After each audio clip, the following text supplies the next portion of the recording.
Bienvenido, Seferino. Muchísimas gracias. ¿Qué te dejaron a vos las PASO?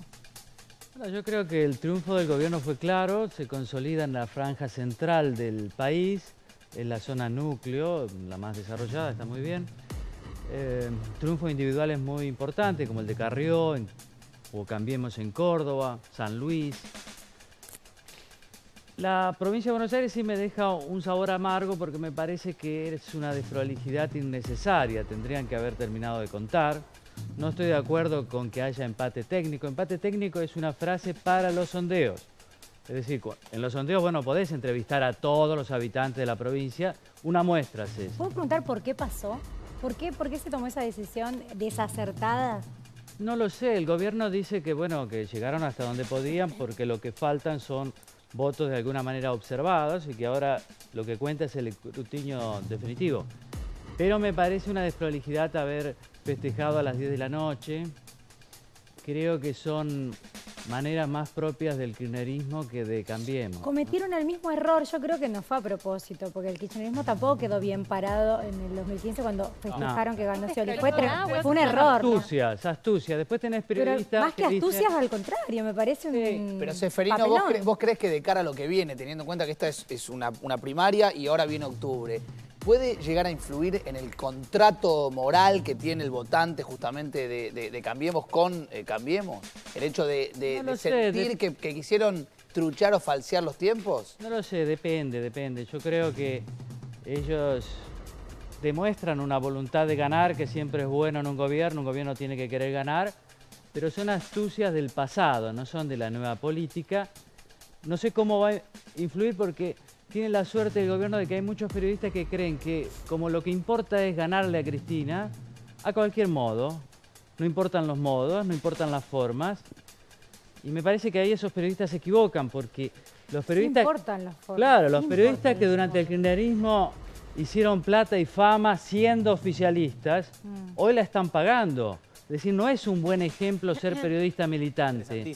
Tenés todos los de 6, 7, 8 que no consiguen trabajo, otros que están en medios, pero viene cualquiera y los vapulea. Pero tiene que ver con medios que estaban solventados solo por la pauta...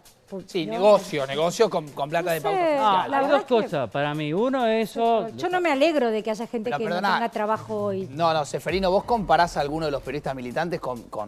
No, digo que el riesgo de la profesión tiene pocos atributos distintivos, pero uno es la credibilidad. Lo que está mal con Cristina está mal con Mauricio. Seguro. Quiero decir, lo que uno se debe es al público. El único contrato nuestro es con la gente. Son decisiones igual, ¿no? Digo, si uno decide públicamente, ¿no? Hacerse tan afín a un gobierno determinado, el anterior y el que sea. Después que la gente no te crea, digo, perdés vos tu potencial. Sí, pero lo peor es lo que no dicen nada. Y yo entiendo que no siempre es por pauta, sino también es una cuestión ideológica. Es decir, no queremos que vuelva Cristina. Cristina es el pasado. Está muy bien eso, pero uno tiene que hacer periodismo. Perdóname, ¿no? Porque yo, de verdad, esto lo hablaba con mis compañeros y lo hablaba fuera del aire. ¿Por qué no respetar a toda la gente que la votó? Que no salió a hablar, casi no hizo campaña, y hay ahí hay gente que firmemente están convencidos de que quieren que vuelva. Pamela, ¿por qué no respetarlos? No puedo estar más de acuerdo con vos. Yo creo que Cristina en el fondo no importa, importan los votantes. Y yo lo que decía sobre tu pregunta, estaba pensando que en realidad cuando vos ninguneás a un candidato o una candidata, estás ninguneando a la gente que lo votó. Obvio. Claro. Y a mí me gusta en eso el sistema más sajón, donde está muy claro que lo que importa son las representaciones. Las representaciones, claro. Es decir, vos sos elegido, bueno, vos tenés una legitimidad. Y me importa tratarte bien y reconocerte como tal, porque vos representás a gente de mi país. Yo en el libro este último que saqué, Salvo que me muera antes, hablo mucho de Cristina como candidata. Creo que es muy inteligente. Quiero ir a tu libro, me interesa mucho tu libro. Muy astuta, porque ella de la muerte de su marido después emergió como candidata del 54,11%. ¿Cómo muere Seferino Néstor Kirchner? Perdón, porque el libro se salva, Salvo que me muera antes, es el último libro de Seferino Reato. Y lo que contás en tu libro es que con la muerte de Néstor se acaba el kirchnerismo y nace el cristinismo. Para mí sí, porque son dos personalidades distintas, Néstor y Cristina. ¿Estás de Creo acuerdo, que hay un Branca? cambio. ¿Estás de acuerdo, Branca? Lo estoy escuchando, estoy en mi nueva etapa de no contestarle. Y ya No, pero no solo estoy en de acuerdo esto, en un montón de pero- cosas, pero es la posición de Seferino Bueno, Regato, pero la gente lo escucha. en esto, se murió Néstor y nace el cristinismo. Son dos conducciones diferentes. Es Cristina Fernández de Kirchner, es parte del kirchnerismo. Para mí no son... No hay cristinismo para vos. Hay kirchnerismo. Sigamos, perdón. Mirá, sí, eso es una hipótesis. Hay gente que está de acuerdo y gente que está a Claro. favor. En el kirchnerismo, si vos lo ves a randazo, expresa a los que creen que Cristina, digamos, deterioró el legado de Néstor Kirchner. Yo no digo que deterioró, digo que son distintos. Son cientos. Distintos, y Cristina siempre le dio mucha más importancia a la estética, a una estética que no era peronista, como no lo es ahora, tanto que salió del peronismo. Creo que está más hacia el centro izquierda dentro del peronismo y con un parentesco muy obvio con el Seferino, kirchnerismo. la muerte de Néstor Kirchner, quizás podemos remontarnos a ese Sí, momento. volvamos a tu pregunta. Ha ¿Cómo? generado dudas, mitos, se ha utilizado políticamente por opositores, por oficiales, o sea, por kirchneristas, por antikirchneristas. ¿Cómo muere Néstor Kirchner? Bueno, yo viajé al Calafate, consulté a los médicos que lo atendieron, el funebrero. ¿Por qué hiciste esa tarea? Porque un periodista siempre que va es porque lleva una hipótesis. Bueno, no, yo siempre voy con una curiosidad. Yo no sé nada, no estaba ahí. Por lo tanto, lo que saben son los que estuvieron ellos. Los que estuvieron ahí yo tengo que ir a preguntarles. Yo no sabía nada, sino que tenía que ir a... Sí había muchas versiones, en parte porque el cristianismo, Cristina nunca dio una explicación completa y el comunicado oficial hasta se equivocó en la hora de la muerte y en el lugar donde había muerto. Y había muchas versiones en las redes, ustedes que hablan las redes, muchas redes son muy proclives a esas versiones odiosas, ¿no? Así que lo que me dicen los médicos, el funebrero, no había ningún rastro de balazo en el cuerpo, Ni de golpes. ni de golpes. Bueno, solo... pero discúlpame, haces esta mención porque evidentemente se había instalado una teoría bastante fuerte con respecto a que a Néstor Lo había matado. lo había matado. Claro, que ¿Es lo había así? matado la decán presidencial o Máximo. Bueno, ellos dicen que no había ningún golpe, ninguna herida, más allá de un raspón en la frente cuando se cayó desplomado y rozó Ahora, la cabeza. perdón. Producto de un Seferino. paro cardíaco, ¿no? Ahora, después un médico me dice, claro, para descartar cualquier hipótesis, por ejemplo, de envenenamiento, tendrían que haber hecho una autopsia, pero eso nunca se hizo. Entonces yo parto de lo que me cuentan los protagonistas y cuento eso, que es la verdad a la que yo llego. Como yo no estaba, tengo que ir a averiguar. Después las hipótesis, yo estoy, viste, con las hipótesis esas muy en desacuerdo. Creo que hay que ir con el alma muy vacía, con una gran curiosidad, que siempre es la fuente del periodista, a enterarse de cosas que uno no puede saber.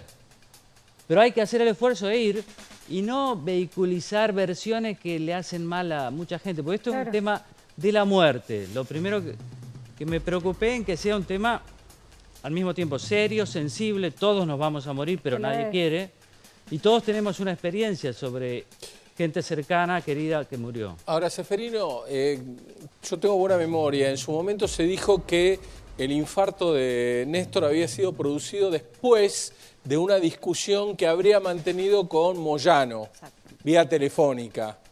¿Esto pudiste investigarlo? ¿Pudiste Claro. Una de las cosas que yo no sabía es que el mismo día de la muerte, a la tarde, hubo un velatorio privado íntimo en el chalet de los Kirchner en Calafate a cajón abierto. Y ahí hubo mucha gente. Luego, al momento de cerrar el cajón, que es el momento más doloroso, habló Cristina y habló Máximo. Cuando habló Máximo dijo algo así, conceptualmente: papá, yo te prometo que a todos los que te hicieron esto los voy a hacer mierda. Claro, le echó la culpa a alguien. En ese momento nadie sabía a quién se refería. Entonces muchos recordaron la discusión con Moyano, que fue cierta. Pero después... ¿Existió esa discusión? Eso sí. También es cierto que a Kirchner le afectó mucho la muerte de Mariano Ferreira. Claro, otra versión esa y hay otras versiones también. Lo de Moyano después fue relativizado, no solo por Moyano, sino también por la propia Cristina, cuando dijo, no es así. Y la verdad es que Kirchner tenía un modo de hacer política que se peleaba mucho y por teléfono con mucha gente. Ahora, ¿estaba enfermo? Sí, claro. ¿Kirchner estaba enfermo? Bueno, era un paciente de riesgo, había tenido 2 episodios cardíacos. Digo, pero vos en el libro de alguna manera contás como que él asume que está enfermo, pero lo maquilla Y de hecho hay una frase tuya en alguna entrevista que dice Néstor Kirchner estaba enfermo, pero le hizo creer a todo el mundo que era Superman. Claro, yo no sé cuánto estaba convencido él de que estaba sano. Lo cierto es que Pero él tal le vez- decía a todos, muchachos, el próximo presidente voy a ser yo, salvo que me muera antes. Pero ese salvo que me muera antes como diciendo, nunca me voy a morir. O tal vez era su manera de mantenerse fuerte, ¿no? Y Claro. de combatir esa pequeña debilidad física que puede llegar a ser tener riesgo cardíaco. Claro, Bueno, porque él es su quería manera de ser mantenerse en pie. candidato. Y un candidato tiene que Es una estar cuestión de sano. actitud también, ¿eh? Digo que es una cuestión de actitud también. Era lo que lo mantenía Absolutamente. firme, el discutir, Su pulsión involucrarse. de No vida, ¿no? permitir- Hay personas que se no mantienen, permitirse. digo, su vida tiene que ver con la lucha. Claro, no Les permitirse quitas la la enfermedad. lucha y se sientan muertos, estando Claro, vivos. él, por ejemplo, una frase que decían todos, se creía Superman. Lo cierto es que todos los que lo rodeaban también lo creían Superman. Pero, Por eso se sorprenden Yo tanto. me imaginaba, sin intentarlo, que si vos ibas, no te hablaba nadie, que era como un secreto, que nadie quería meterse, nadie quería involucrarse. ¿Te costó conseguir estos testimonios? ¿Tuviste muchas no antes de que te hablaran o fue fácil? Bueno, Calafate es el reducto K de Santa Cruz, que es la fortaleza K. Y en Santa Cruz los Kirchner mandan desde hace mucho tiempo, desde 1991. Entonces es comprensible que todos tengan un cierto resquemor porque son provincias como otras donde el Estado tiene una presencia cotidiana. Vos dependés del Estado. Si te portás bien, no te mandan la FIP, en fin, tenés un montón de cosas.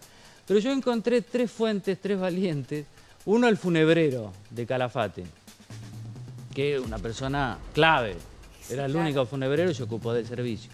Otro, el médico de guardia, que fue el que recibió el llamado de la casa, estaba en el hospital de guardia y fue. A eso iba. ¿Podés recrear los últimos momentos de vida de Néstor? ¿Cómo fue? Él estaba durmiendo, se descompuso, le avisó a su mujer que le dolía el pecho. ¿Eso lo pudiste recrear? Sí, bueno, está en el libro. Este señor, que es el médico de guardia, se llama Claudio Cirile, le agradezco porque me permitió poner su nombre.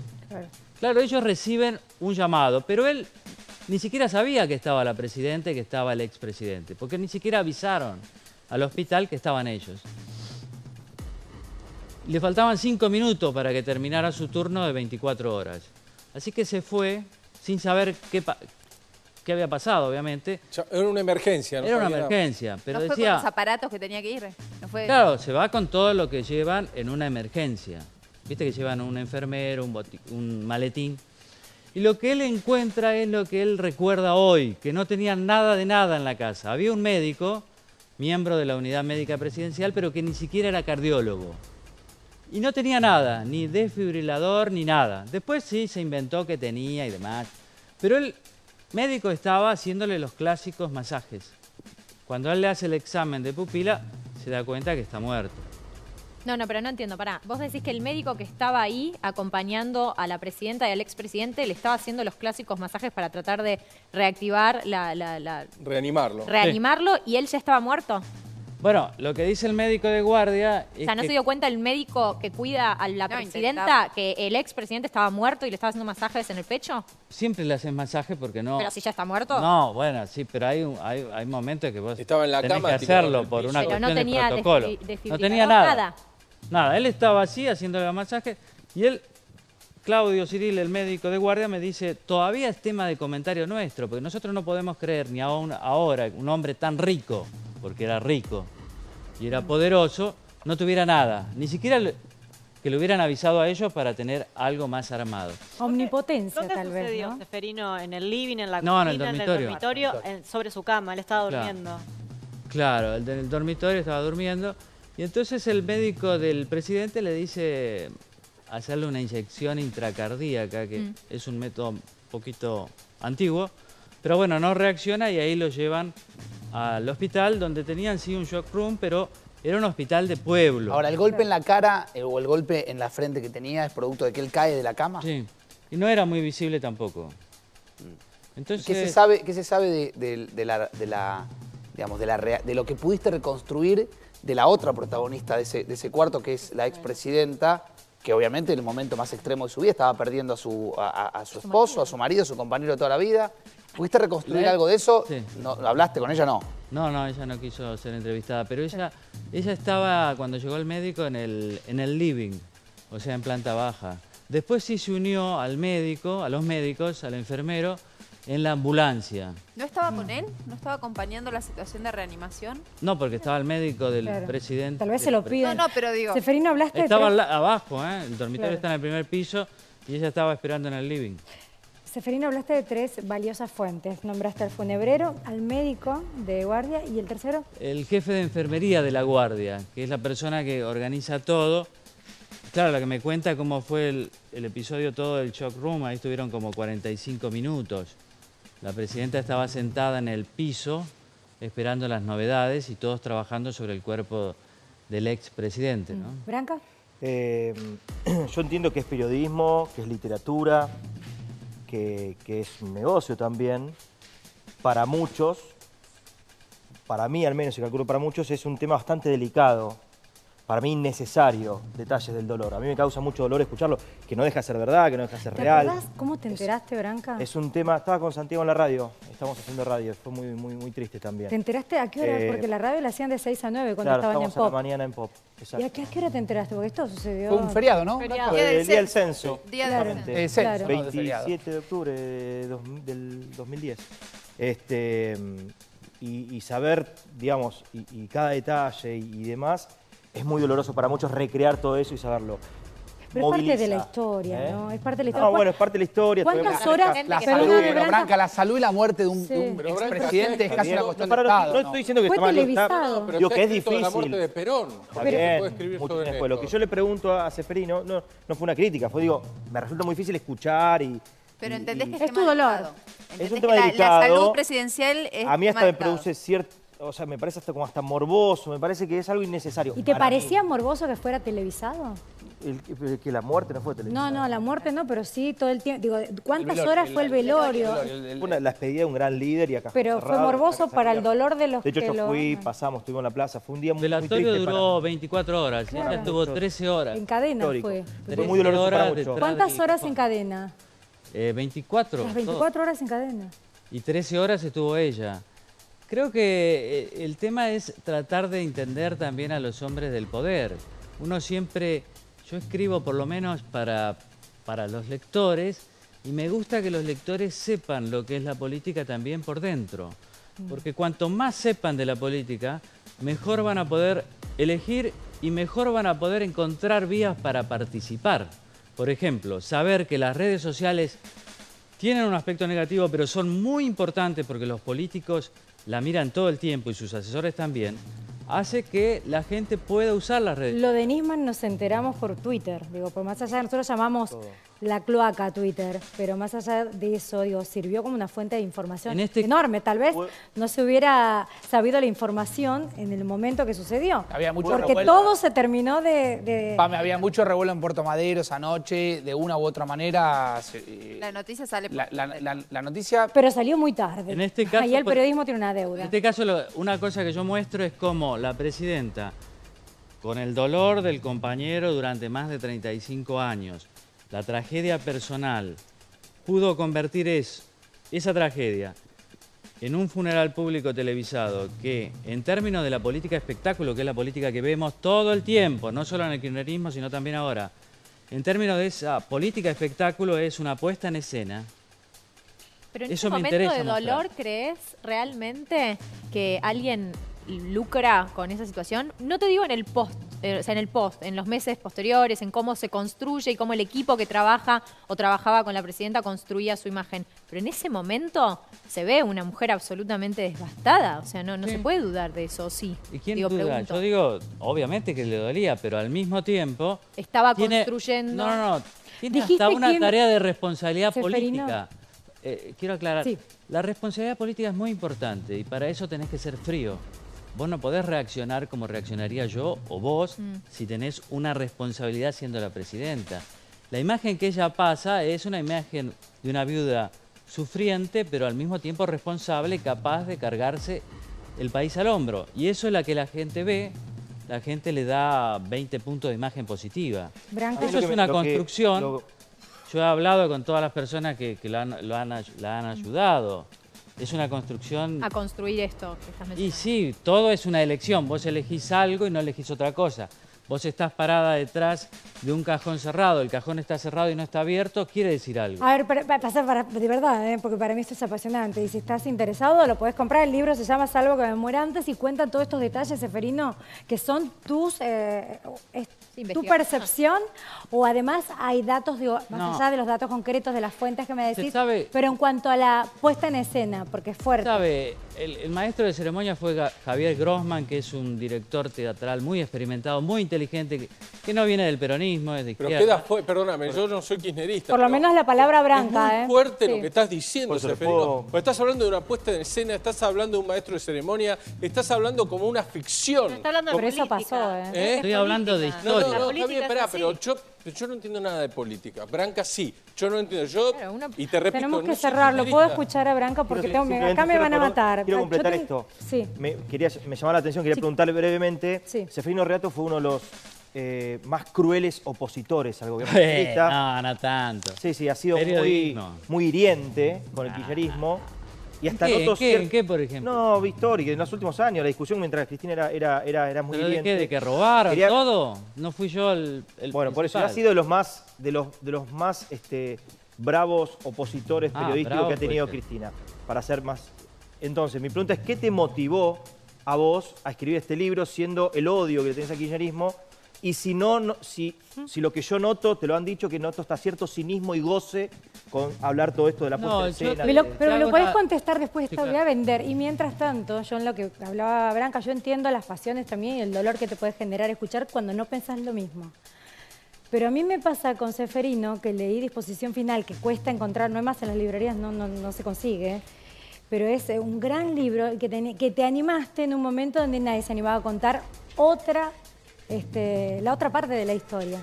Retomamos la pregunta y gracias por esperar a todos los que se quedaron en este corte. La pregunta para Seferino Sí. Reato era, ¿qué lo motivó, qué pasión lo llevó a escribir este libro, dado su conocido sentimiento antikirchnerista? No, vos sabés que yo no me defino antikirchnerista para nada.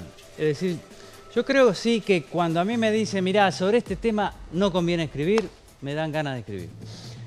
Y especialmente cuando me lo dicen desde el poder o alguno que estuvo en el poder o que está marginal. Dice, no, mirá, esto no conviene, la muerte de Néstor, los 30.000, son 30.000 desaparecidos. No, a mí me gusta eso porque es un desafío. Yo creo que ese periodismo me encanta, es un periodismo contra poder, no militante por el poder. Respeto a quien hace militancia, pero me parece que el periodismo es demasiado importante como para meterlo en la militancia. Si uno quiere hacer militancia, pues se afilia a un partido, se presenta de candidato y hay muy buenos periodistas y lo están Ya lo haciendo. dijo Cristina eso. Sí. Claro, ya lo dijo Armen un Cristina. partido y... Y después, cuando estamos acá, hacemos periodismo. Entonces, odio tampoco. Vos sabés cómo son las cosas, que en Twitter, por ejemplo, sectores anti-K, furiosos, dicen que yo con este libro estoy humanizando a Cristina y por lo tanto estoy favoreciendo su campaña. Es decir, no me gusta a mí meterme en el medio de decir, bueno, ¿qué pasó? ¿Es verdad? ¿No es verdad? Y que sea lo que haya sido, que murió por un infarto, murió así, de esta manera, no tengo ninguna predilección anterior. Ahora, lo del funeral, hay un politólogo estadounidense que se llama Edelman, que escribió un libro que se llama La construcción del espectáculo político. Y él tiene una frase que siempre me impactó. Él dice, la construcción del espectáculo político y la acción política cotidiana es la misma cosa. Es la misma cosa. Solo que los gobiernos de turno lo separan para que la acción política sea más efectiva, es decir, para que la gente se la crea. Y yo lo que espero con estos libros es que la gente crea poco en el poder, o sea, que tenga una desconfianza natural para defender sus propios intereses y deseos. ¿De qué para terminar con este tema, y lo voy a volver a vender al libro de Seferino, es Salvo que me muera antes, que lo dijo Néstor, lo decía en la intimidad. ¿En qué se diferencia el kirchnerismo del cristinismo, que es para vos, ¿no?, el antes y el después de la muerte de Néstor? Yo creo que Cristina reconocía a Néstor Kirchner como el jefe y al mismo tiempo era la persona en la cual Néstor Kirchner más confiaba. Ella se reservaba, sin embargo, un rol la persona más de la pareja más cosmopolita, más moderna. Todo eso es lo que ella pensaba. Lo que a mí me parece es que a ella siempre fue mucho mejor candidata que él, porque es más moderna, porque es muy pragmática, porque es muy fría, es muy realista, se da cuenta del contexto, tiene mucho sentido de la escena. Javier Grossman me decía que él vio en muy pocos actores importantes la noción de la escena que tiene Cristina. Según Grossman, Cristina se da cuenta de cómo está el auditorio y por lo tanto va graduando su discurso. Según Grossman, Cristina sabe qué hay en cada cosa. Por ejemplo, fue una vez a Tecnópolis. Cuando volvió le dice, Javi, acá falta una higuera. Y era verdad, pero claro, se había muerto la higuera, la habían sacado. Es decir, sabe lo que hay y lo que no hay. Y eso lo hace una muy buena candidata, muy competitiva. Ella es capaz, Súper inteligente. en el 2007, de presentarse como la institucionalizadora del país. En el 2011, como la Cristina viuda, compasiva. Hoy se presenta, parece mi tía, digo. Hasta el suéter parece más grande, Eso, bondadosa. Bueno, se notaron los cambios. Igual la gente puede cambiar, ¿o no? Vamos a ver este video que es muy fuerte, porque la grieta está más presente que nunca, lamentablemente, ¿no? Prometió el nuevo gobierno que lo iban a cortar de una vez. Escuchen el audio de este video. A ver, discusión política y termina de esta manera. Están en un aula. Quien habla es un militante del PRO.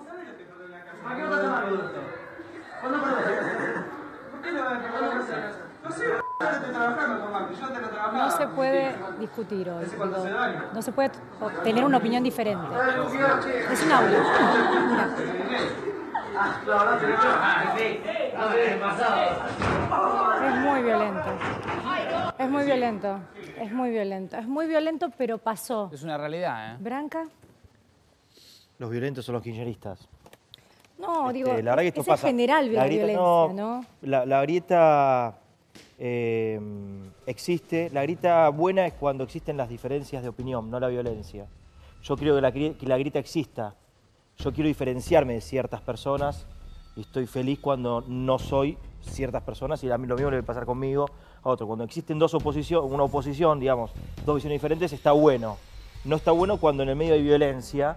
Yo creo que este gobierno se ha encargado no solamente no de cerrar esta grieta, sino de ampliarla, de esa brecha, extenderla e instalar la violencia. ¿Y en qué te basás? En la realidad de esto. No, este es un video bueno, pero esto es una excepción, Branca. que por suerte tenemos la libertad de pasarla. Esto que acabamos de ver, muchachos. Esto en el gobierno, perdóname, ¿no? odio que hay en Esto la en el gente. gobierno anterior, no es que no se podía pasar, porque este canal siempre nos dio la oportunidad de poder opinar con total libertad. ¿Cómo que no pasaba? No había Branca, a mí me han semejante- atacado desde 678, TBR y cuanto programa bancado por el gobierno anterior, me han atacado, me han hostigado por opinar diferente. Pero no he hecho culpas, digo, ¿cómo se sale, Seferino? Bueno, yo creo que hay desafíos comunes que deberían hacer desaparecer la grieta. Por ejemplo, la pobreza. Un país que tiene 30% de pobres tiene que pensar en eso. Pero ¿Cómo Seferino, salir? nadie está pensando estructuralmente de qué manera salir. Uno le adjudica, Yo como ciudadana quiero votar bien, pero en octubre tenemos al que que me ayude a reconocer que salir. uno le adjudican la pobreza a otro, otro se la adjudica a otro, Claro. y nadie está pensando de aquí en adelante a 20 años, a 10, a 15. ¿Sabes lo Yo que pienso pasa? que hay- A ver, También Amalia. el mensaje es contradictorio porque él habla de la pobreza y la plata que han gastado en las pasos y en las campañas son obscenas. En la campaña, el gobierno este actual, el kirchnerismo, es obscena las cifras que han gastado en campaña y te hablan de pobreza. Estoy de acuerdo con vos, las pasos Igual. no sirven para nada. Nosotros no podemos darnos el lujo de tener primarias obligatorias.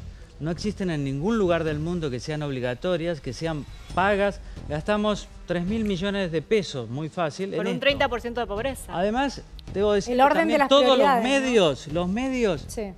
contentos con las pasos, en vez de decir cada vez que empezás a decir, mire, esto no sirve para nada, ¿eh? Esto no sirve para Igual nada. sí se dijo que no servía para Sí, nada. pero poco. Era una herramienta de la democracia, si se termina, No. que se termine como corresponde, ¿no? Pero digo, vos tenés que hacer lo que podés hacer. Unos dicen, votemos todos los días, pero en realidad Que no se hay hagan que más. votar cuando hay que votar en La octubre. desigualdad genera esto.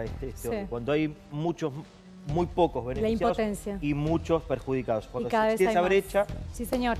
Gracias, Brancatelli. Se bancó todo. Gracias, Seferino Reato. Mucho éxito con su libro.